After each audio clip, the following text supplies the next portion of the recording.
Βλέπετε, πλέον η μάνα μου έχει Instagram. Επομένως, μάνα, sorry που μου πήρε 17 χρόνια να σου πω για αυτό. Θέλω να σας πω μια ιστορία από όταν ήμουνα πρώτη ή Δευτέρα γυμνασίου. Ήμουνα σε αυτή την περίεργη ηλικία που ήθελα να κάνω πράγματα των μεγάλων, αλλά δικαιολογημένα οι γονείς μου επέτρεπαν να κάνω μόνο πράγματα για παιδιά. Το ίδιο ίσχυε και για τους φίλους μου.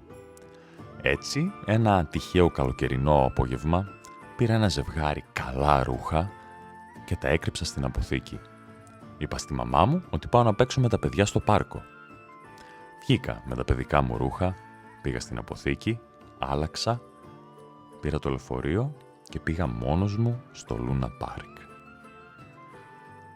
Πέρασα πάρα πολύ άσχημα.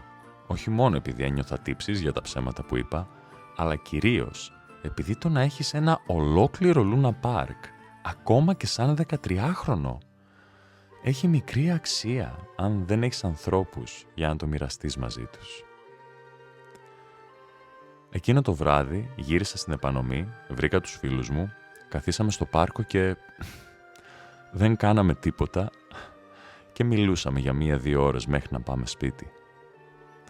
Ο φτωχός, χαζός και ανώριμος νους μου κατάλαβε ότι το να κάθεσαι με τους φίλους σου στο παγκάκι έχει πιο πολύ πλάκα από το να είσαι μόνος σου, ακόμα και στο Λούνα Πάρκ, ακόμα και σαν 13χρονο.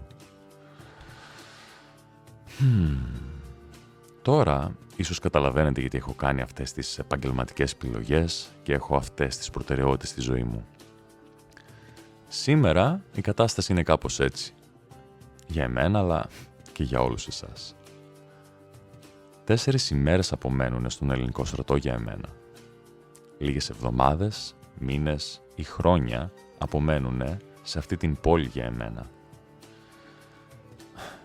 Μόλις πληκτρολόγησα το προηγούμενο, συνειδητοποίησα ότι το ίδιο θα μπορούσε να υποθεί και για αυτή την ζωή, για τον καθένα μας, αλλά μας βολεύει να το ξεχνάμε, οπότε δεν θα το αναλύσω τώρα. Όπως και να έχει, σε όποιο σημείο και αν βρίσκεσαι στη ζωή σου, είτε υπάρχουν προηγούμενες ζωές και συνεχής ανάπτυξη, είτε όχι, όποιος κι αν είσαι, έχεις αλλάξει σε σχέση με το πώς ήσουν πριν 1 χρόνο, 5 χρόνια, 10 χρόνια. Μην ξεχνάς ότι έχεις επιβιώσει το 100% των δύσκολων ημερών της ζωής σου.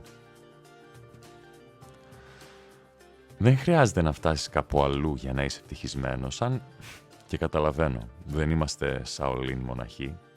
Το να είναι ο κόσμος γύρω μας και η καθημερινότητά μας πιο ευχάριστη, απλά γαμημένα βοηθάει.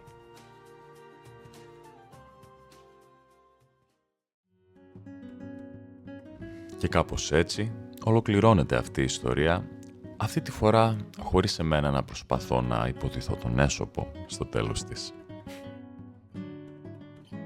Ο καθένας μπορεί να κρατήσει ό,τι θέλει. Αυτό το είχα γράψει τον Ιούλιο του 2021 και αυτή η ιστορία έλαβε χώρα όταν ήμουνα πρώτη γυμνασίου, Δευτέρα. Ίσως τον Ιούλιο εκείνου του καλοκαιριού.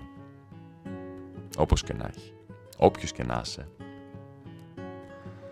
Δεν έφτασες μέχρι εδώ για να φτάσεις απλά μέχρι εδώ. Οκ.